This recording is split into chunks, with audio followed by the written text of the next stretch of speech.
Some might say these two scientists are overqualified to speak on scientific stuff. These men are more than capable of talking about the science regarding the origin of life. Let's get into it. A degree at Whitworth College and his doctorate in the history of science at Cambridge. Now the director of the Center for Science and Culture at the Discovery Institute.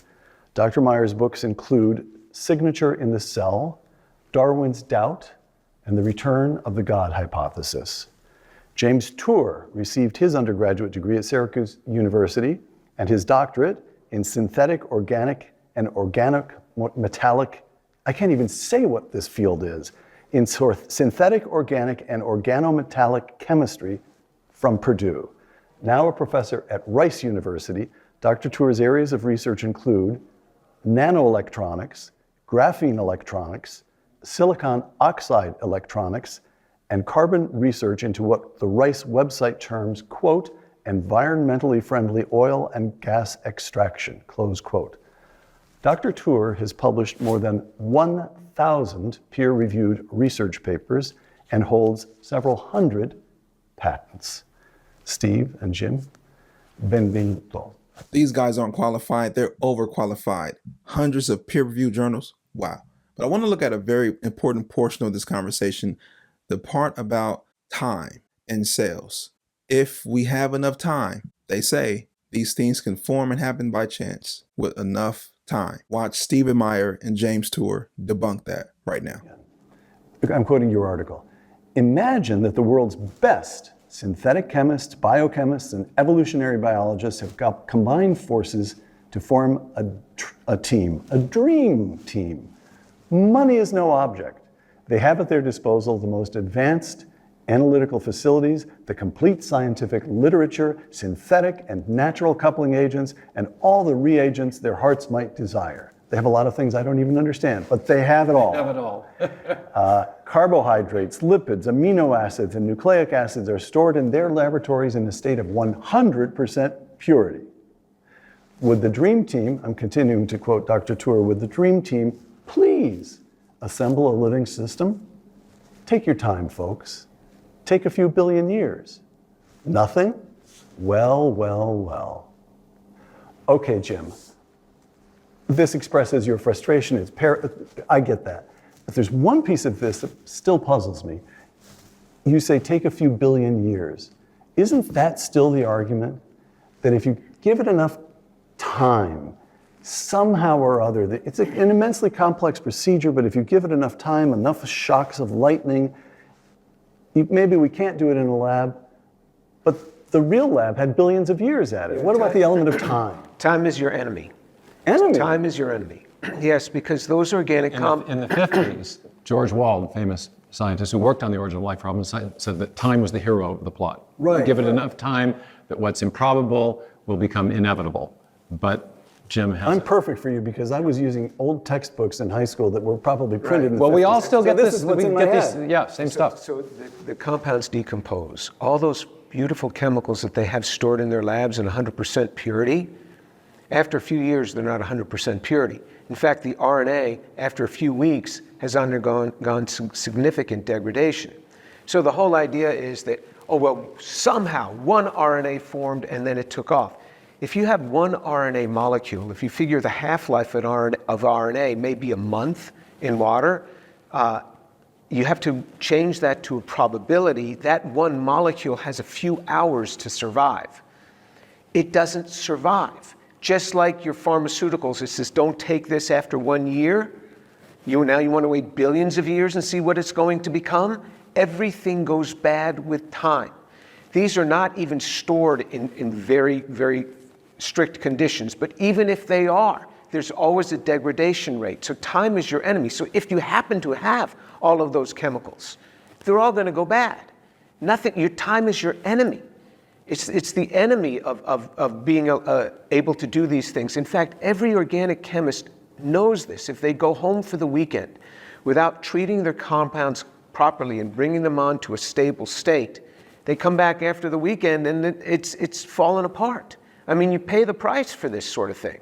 So you don't have the time. Time's your In enemy. these Miller-Urey type experiments, there's a problem called interfering cross reactions, where you get, yes, 2 or 3, maybe 4 or 5 protein-forming amino acids, but there's all kinds of other chemical compounds that are also synthesized in those same experiments, and they will quickly react with the things you want and form, in the case of the Miller-Urey experiment, the sludge was called melanoidin, and it's moving in a life-unfriendly direction.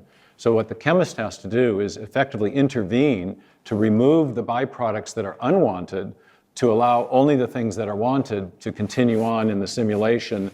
But that's the chemist has to play God, which is cheating. God, exactly. It's an intelligent intervention, and therefore not a simulation of an undirected chemical evolutionary process. Let me sum up, if I may, where I think I now understand things stand. And I'm going to quote Jim one more time.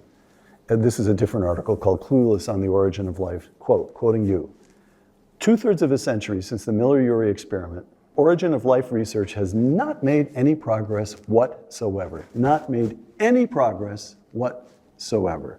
We've been to the moon, satellites in space, internet, but on the origins of life, zippo. We can even say that suggestions on how life might have formed really show how life probably did not form. Nothing even resembling a synthetic cellular structure has arisen from its independent components, let alone a living cell. Not even close.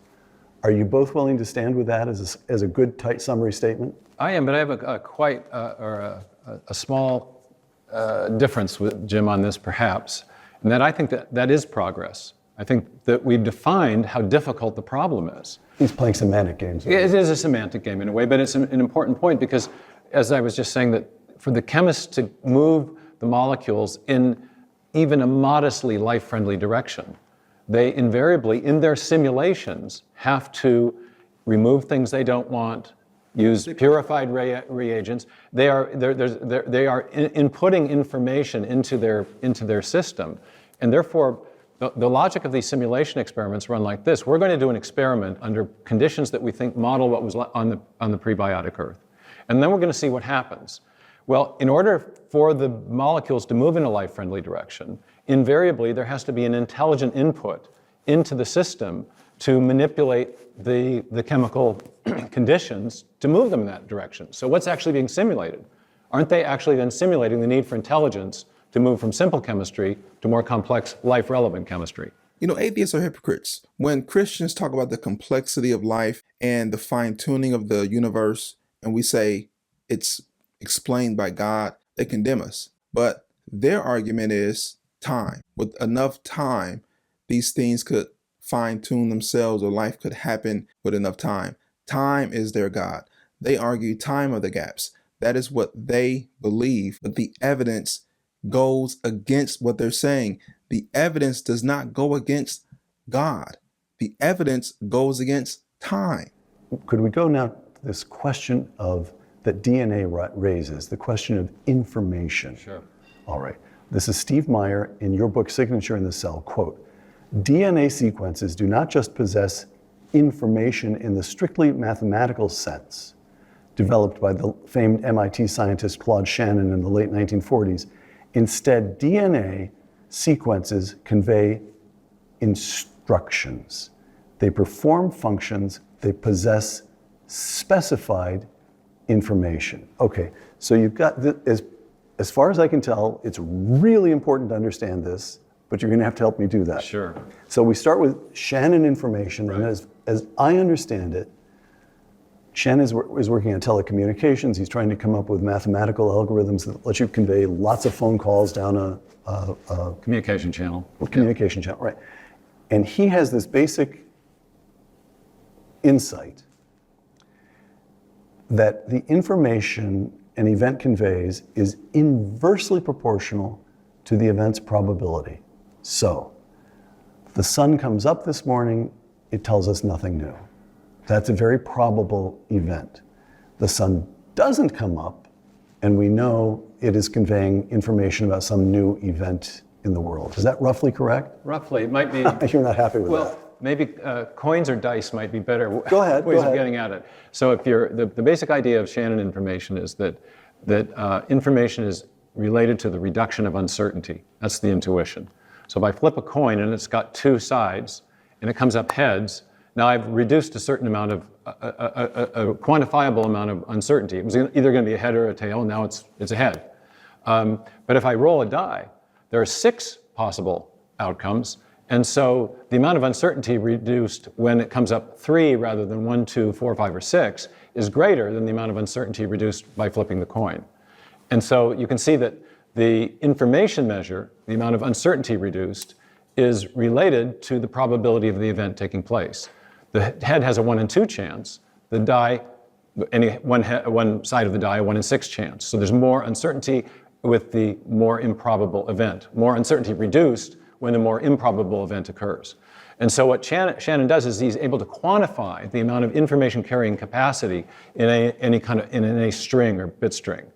But what he can't do, and which he was very explicit about saying, is that his mathematical measure of information carrying capacity doesn't tell you whether the string, the series of characters, is meaningful or functional or specified to perform a function in any way. So a very simple example that conveys the difference is you might think of, if you type at random 20 characters on your typewriter keyboard and put that string out, and then right below it you might write a line of poetry, time and tide, wait for no man. Both strings have identical amounts of Shannon information because they're using the same alpha character symbol system, but one has a qualitative element that the other doesn't have. They're both equally improbable, but one has a qualitative element, and that is that the arrangement of the characters is specific to perform a communication function. And that's the kind of information that we see. Go ahead. Well, it's the kind of information that invariably indicates a designing intelligence. If you see a line of poetry that's meaningful, you right away know that it was a poet. But if you just see random characters like that, it might be that somebody arranged them for that in that way, but it's also could be the product of monkeys at the keyboard. So so early on in the 1950s, we have Crick with his sequence hypothesis. He's working in the immediate wake of the Shannon information revolution, and he specifies that DNA does not have mere Shannon information. He says that the sequence of bases in DNA are sequenced specifically to perform a function. And so that you have what an origin of life researcher named Leslie Orgel coined this term specified complexity. Complexity is a synonym for improbability, and so you have a specified improbable arrangement. When you have that, that's what we mean in ordinary parlance by information, or in our careful writing on the origin of life problem, we define what needs to be explained as the origin not of Shannon information, but of specified information or specified complexity. Something like tide and tide wait for no man, as opposed to the random characters of the monkey would type out. Certainly scientists are seeing this, but they're not speaking up. They're not speaking up because they're afraid to, but they're seeing the barriers that are there, and there is no solution. The only ones that are not speaking up are the ones that are making their living from this thing. But nobody wants to speak up and get this abuse.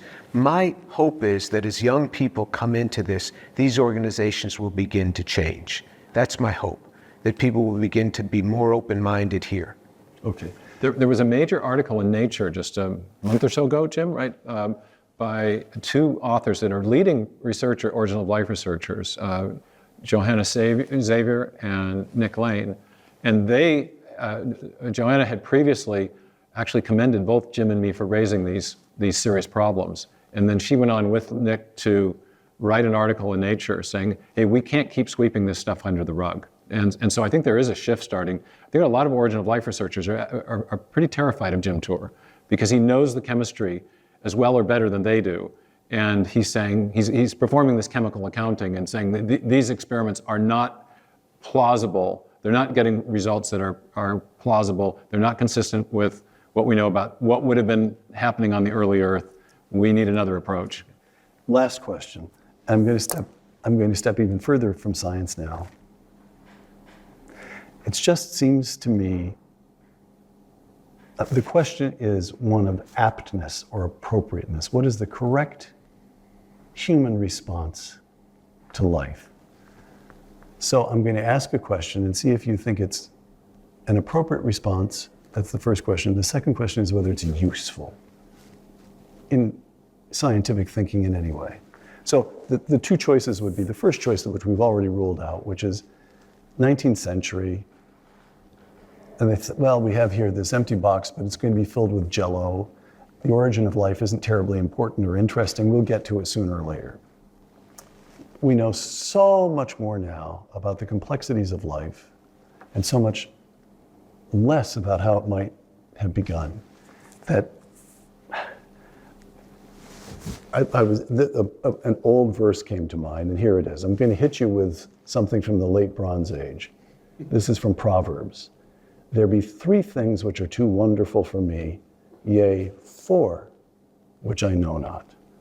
The way of an eagle in the air, the way of a serpent upon a rock, the way of a ship in the midst of the sea, and the way of a man with a maid.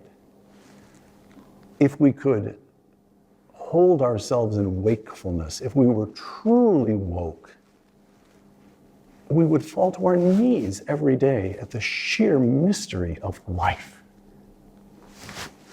Yeah, I agree. I mean, life is utterly amazing. This is why I wrote an article that started out that the life that we see here around us, we can't explain. It should be like every other planet we've been to. It should be barren. And we have this ubiquitous life everywhere. You turn over a rock, it's teeming with life. There's life, and then you put it under a microscope, there's life. There's all of this life, and we can't even explain it. We can't even define what it is. And it's utterly amazing. Really, utterly amazing. Steve? I think that our familiarity with life, we see it all around us, has made us, it inures us to what's awesome about it. And one of the great things about molecular biology is that in opening up just the interior of the cell, just one, you see these amazing processes going on. I remember when I was first taking molecular and cell biology, and other students in the class would, with no particular ideological axe to grind in the discussion, would just keep saying, no way, no way. How does that happen?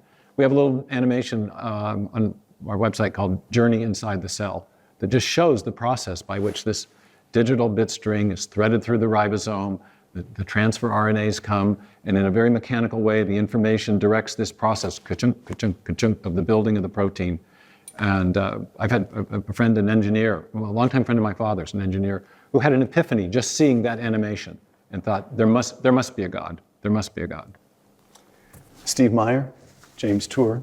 Thank you. Hats off to Stephen Meyer and James Tour. I mean, these are juggernauts in the scientific community. These men are extremely intelligent. The science is screaming to the scientific community that these things cannot happen naturally. In fact, the more scientists learn about the problem of the origin of life, the further away they get from the solution. Typically, when you discover a problem, the more you dig into it, the closer you get to a solution. But the more they discover the ins and outs of a cell, the further back they get from the solution. It's like the more they know, the bigger the problem becomes. So instead of conceding and saying, hey, we can't explain this, it must be of supernatural origin because it's not of natural origin, they remain prideful and stuck in their stubbornness and rebellion. At this point, they're still appealing to time. With enough time, scientists will eventually figure out the problem. They will figure out the solution given enough time. They still don't get it. Time is not their friend. Time is their enemy. If they keep relying on time, they're going to die in their sins without having a chance to repent. So time is not their friend. Time is their enemy. Time is what's going to be the end of them. They're never going to figure this out because it is something that God designed. When we look at the fine tuning of the universe, the orderliness of the laws of nature, planets and bodies and stars and their perfect motions, we can predict where comets are going to come and all this stuff. The fact that we know that tells us there must be a God. The diversity of life, there's so many different kinds of plants and animals and people, tells us there must be a God. The complexity of the cell, the complexity of the DNA molecule, the smaller things get, the more complex they become. It all tells us there must be a God. If James Tour, this man with so many credentials, if he can't convince you of the science behind the improbability of the origin of life happening by chance, then you're just being intellectually dishonest. This is a person that is not going to tell you what you want to hear. He's going to tell you what the science is demonstrating to all of us. Remember the complexity of the cell. Remember the instructions within a DNA molecule, not just letters, but instructions, words. And remember that none of this can be explained naturally. It only leaves us with one option. In the beginning, God created the heavens, the earth, the sea, and all that is within them. This is what we call his general revelation, and this is enough to convince you that there is a God. If you enjoyed this video and want more content like this, do me a favor and subscribe to this channel and like this video. This is Pastor Frederick, and remember, everything we do here is about a book. Peace.